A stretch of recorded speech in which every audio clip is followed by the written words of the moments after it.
جو شخص بیوی کو گالیاں دیتا ہے اس سے بڑا عذاب کیا ہوگا۔ گالیاں دینا نیکیوں کو اس طرح کھا جاتا ہے جس طرح آگ لکڑیوں کو کھا جاتی ہے۔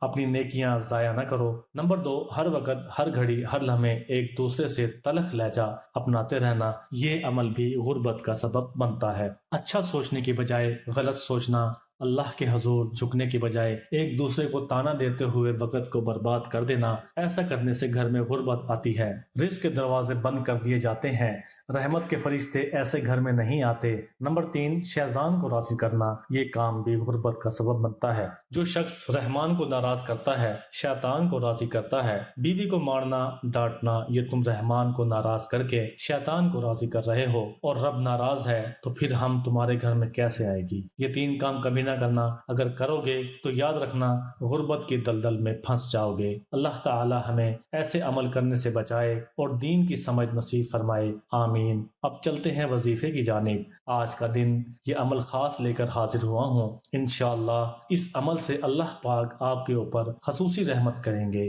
آپ کو بے پناہ دولت سے نوازیں گے۔ آپ کے جو بھی مسائل ہیں، دولت کو لے کر آپ نے اپنا گھر لینا ہے یا آپ یہ چاہتے ہیں کہ میرا عالیشان گھر ہو، انشاءاللہ اس عمل کی برکت سے اللہ پاک آپ کو گھر سے بھی نوازیں گے۔ آپ کے پاس پیسوں کی کمی ہے، آپ نے کسی کا قرض دینا ہے، آپ پریشان ہو چکے ہیں، آپ کے پاس پیسے ہوتے ہیں لیکن پورے ہوتے ہیں، اپنے گھر کا خرچہ بھی چلانا ہے، آپ اس پریشانی میں ہو، پتہ نہیں اب قرض کیسے اترے گا، انشاءاللہ اس عمل کو کر لیجئے، آپ کا قرض بھی اتر جائے گا، راستے کی رکاوٹیں بندش ہٹ جائیں گی، کامیابی مقدر ہو جائے گی۔ رب کی رضا کے بغیر دنیا میں موجود ایک پتا بھی نہیں ہل سکتا، اس لیے جو بندہ اپنی کوئی بات منوانا چاہتا ہے، مہارت کو پورا کروانا چاہتا ہے، رب کعبہ کی رحمت و برکت سے مال و مال ہونا چاہتا ہے، اور وہ 14 رمضان بدھ کے دن دنیا جہان کے تمام کام چھوڑ کر رب کعبہ کی یہ تسبیح پڑھ کر دیکھے، اگر 14 رمضان بدھ کے دن کا ایک خاص وظیفہ لاپرواہی میں چھوڑ دیا تو مغفرت کا عشرہ بھی ہاتھ سے نکل جائے گا۔ اللہ والو، یہ بڑی قبولیت کے دن ہیں، یہ سال میں ایک بار آتے ہیں، اور جو بندہ 14 رمضان بدھ کے دن ان خاص قبولیت کی گھڑیوں میں مغفرت کے عشرے میں در کر بھکاری اور فقیر بن کر بیٹھ کر مانگ لیتا ہے، میرا رب ہر مقصد میں کامیابی عطا فرماتا ہے۔ اللہ والو، اس وظیفے کی فضیلت و برکت اتنی زیادہ ہے کہ یہ ہر حاجت کو غیبی خزانوں سے پورا کرتا ہے۔ یہ ایسا مجرب وظیفہ ہے کہ جن لوگوں کے کام نہیں ہو رہے، جو سمجھتے ہیں کہ وہ کبھی بھی کامیاب نہیں ہو سکتے، جن کی دعائیں قبول نہیں ہوتی، جو رزق کی تلاش میں مارے پھر رہے ہیں، دنیا کے تمام کام چھوڑ دیتے ہوئے 14 رمضان بدھ کے دن کا یہ خاص وظیفہ کیجئے، ہر حاجت پوری ہو جائے گی، آپ کے گھر کے حالات بدل جائیں گے، بے سکونی، بے برکتی کا خاتمہ ہو جائے گا، جو سالوں سے نہیں مل سکا ایک دن کے اندر مل جائے گا۔ یہ رمضان کا مہینہ ہے، یہ وہ مہینہ ہے جس میں رزق کے دروازے کھول دیے جاتے ہیں، جس میں ہر بندے کا رزق وسیع کر دیا جاتا ہے۔ اگر آپ میں سے کوئی بے روزگار ہے، شرطیہ وظیفہ ہے، ایک بار یہ وظیفہ لازمی پڑھنا ہے، بے روزگاری کا خاتمہ ہو جائے گا، بے اولاد ہو، بے اولادی کا خاتمہ ہو جائے گا، نظر بد، حسد، جادو، جنات کی وجہ سے پریشان، انشاءاللہ چلتا کاروبار بند ہو رہا ہے، ایک بار یہ وظیفہ بتائے گئے طریقے کے مطابق کریے، کھلی آنکھوں سے آپ معجزات دیکھیں گے، کیونکہ رب کی طرف سے کامیابی جب آتی ہے تو دیکھنے والے حیران رہ جاتے ہیں۔ آئیے اس عمل کی طرف چلتے ہیں۔ 14 رمضان بدھ کے دن دنیا جہان کے تمام کام چھوڑ کر آپ یہ وظیفہ کسی بھی وقت کر سکتے ہیں، کسی بھی نماز کی بات پڑھ لیں اور کوشش کیجئے کہ افطاری سے پہلے لازمی پڑھ لیجئے۔ باوضو مصلی پر بیٹھ کر نبی کریم صلی اللہ علیہ وسلم کی ذات پر 3 یا 7 یا 11 بار درود پاک پڑھیں، ایک دفعہ میرے ساتھ پڑھیں، اللہم صلی علی محمد وعلی آل محمد کما صلیت علی ابراہیم وعلی آل ابراہیم انک حمید مجید، اللہم بارک علی محمد وعلی آل محمد کما بارکت علی ابراہیم وعلی آل ابراہیم انک حمید مجید۔ تو ناظرین، سب سے پہلے میرے اللہ کا حکم ہے وہ سن لیں۔ میرا اللہ فرماتا ہے کہ میں بھی اور میرے فرشتے بھی میرے نبی کریم صلی اللہ علیہ وسلم پر درود پاک پڑھتے ہیں، خود بھی درود پاک پڑھتا ہوں جو ایمان والے ہیں، جو مجھ کو مانتے ہیں، مجھے اپنا رب مانتے ہیں، ان کو حکم دیتا ہوں کہ وہ میرے نبی سے منسوب درود پاک پڑھیے۔ محترم ناظرین، درود پاک رب العزت کا ایک ایسا عمل ہے جو انسان اس کو پڑھنا شروع کر دیتے ہیں تو دائیں کندھے والے فرشتے اس کا ثواب لکھنا شروع کر دیتے ہیں، اور بائیں کندھے والے فرشتے اس کے جو گناہ ہے اس کو مٹانا شروع کر دیتے ہیں۔ یہ ایسا عمل ہے کہ دونوں فرشتوں کی ڈیوٹیاں لگ جاتی ہیں، دونوں فرشتے جو ہیں وہ کام پر لگ جاتے ہیں۔ حالانکہ بائیں کندھے والا فرشتہ اس کا کام تو گناہ لکھنا ہے، لیکن بندہ درود شریف پڑھتا ہے تو بائیں کندھے والا فرشتہ ہے وہ بھی مصروف ہو جاتا ہے، وہ خود کو مٹانا شروع کر دیتا ہے۔ ایسی برکت ہے۔ باقی درود پاک کی کثرت کیا کریں۔ جب ہم ویڈیوز میں درود پاک پڑھتے ہیں تو کوشش کیا کریں کہ ہمارے ساتھ بھی درود پاک پڑھا کریں، کیونکہ یہ ایک ایسی عبادت ہے جس کی قبولیت میں کوئی شک نہیں۔ اگر آپ وظیفہ کریں، اگر اللہ کے نام کا وظیفہ کریں گے، اللہ سے دعا مانگیں گے، حج کریں گے، زکوٰۃ ادا کریں گے، نماز پڑھیں گے، اس کی قبولیت کی کوئی گارنٹی نہیں ہے، لیکن درود پاک ایک واحد عبادت ہے۔ اس لیے ناظرین، اللہ پاک سے گڑ گڑا کر مانگا کریں، کوشش کریں کہ درود پاک کی کثرت زیادہ سے زیادہ کریں۔ درود پاک پڑھتے ہی اپنے مقصد کو ذہن میں رکھیے، یہ وظیفہ خاص اور دولت والا وظیفہ ہے، گھر سے لڑائی جھگڑے، بے سکونی، بے برکتی کا خاتمہ کا وظیفہ ہے۔ یہ ایک ایسا وظیفہ ہے جو فرشتوں کو بھی کھینچ کر لا سکتا ہے۔ اگر آپ فرشتوں کو مدد کے لیے بلانا چاہتے ہیں تو یہ وظیفہ بہت ہی بہترین ہے۔ یا رب لک الحمد، اس دعا کو آپ نے 113 بار پڑھنا ہے۔ محترم ناظرین، یہ وظیفہ بہت ہی مجرب ہے، اس دعا کو پڑھ لو اور رب کو راضی کر لو اور اپنے گناہوں کے سچے دل سے توبہ کر لو۔ جیسے ہی سچی توبہ قبول ہو جائے، اللہ پاک کی رحمت سے وہ شخص مالا مال ہو جائے گا۔ اس کے سر پر لاکھوں کا قرض بھی کیوں نہ ہو، منٹوں میں اتر جائے گا۔ اس کے بعد آپ نے اللہ پاک سے دعا بھی کرنی ہے کہ اللہ میری مشکلیں دور کر دے، میری زندگی میں آسانیاں آ جائیں۔ اللہ، جس مقصد کے لیے میں نے یہ وظیفہ کیا وہ مقصد پورا ہو جائے۔ اس حاجت کا نام بھی لے سکتے ہو کہ یا اللہ مجھے کاروبار میں ترقی عطا فرما، یا اللہ میری غریبی دور کر دے، یا اللہ مجھے اولاد سے نواز دے۔ جو بھی آپ کا مسئلہ ہے، یہ میں نے 3 مثال دی ہیں، آپ دعا میں بیان کر لینا ہے، انشاءاللہ اللہ پاک آپ کو عطا کر دیں گے۔ اللہ پاک کے خزانوں میں کمی نہیں ہے، جس کو چاہیے وہ عطا کر دے، یہ اللہ پاک کی عطا ہے۔ اس کے بعد اجازت عام ہے، کوئی میرا بہن بھائی بیٹی اس عمل کو کر سکتی ہیں، اس میں کوئی پابندی نہیں ہے، اور آپ کو ثواب بھی ملتا ہے جب آپ عربی کلمات پڑھتے ہو۔ اس کے بعد ایک اہم بات، آپ نے اس عمل کو اپنے پیاروں کے ساتھ بھی شیئر کرنا ہے۔ جب آپ دوسروں کے ساتھ شیئر کرو گے، ان کی زندگی میں آسانیاں آئیں گی، کیونکہ اللہ پاک فرماتے ہیں جو میرے بندوں کے لیے آسانیاں پیدا کرے گا میں اس کے لیے آسانیاں پیدا کروں گا۔ تو میں نے اس عمل کو بڑی ہی اچھی طرح سمجھایا ہے، آپ نے بھی اس عمل کو اچھی طرح سمجھ کر کرنا ہے تاکہ آپ کو فائدہ ہو سکے۔ تو اب تک کے لیے اتنا ہی، اللہ حافظ، السلام علیکم۔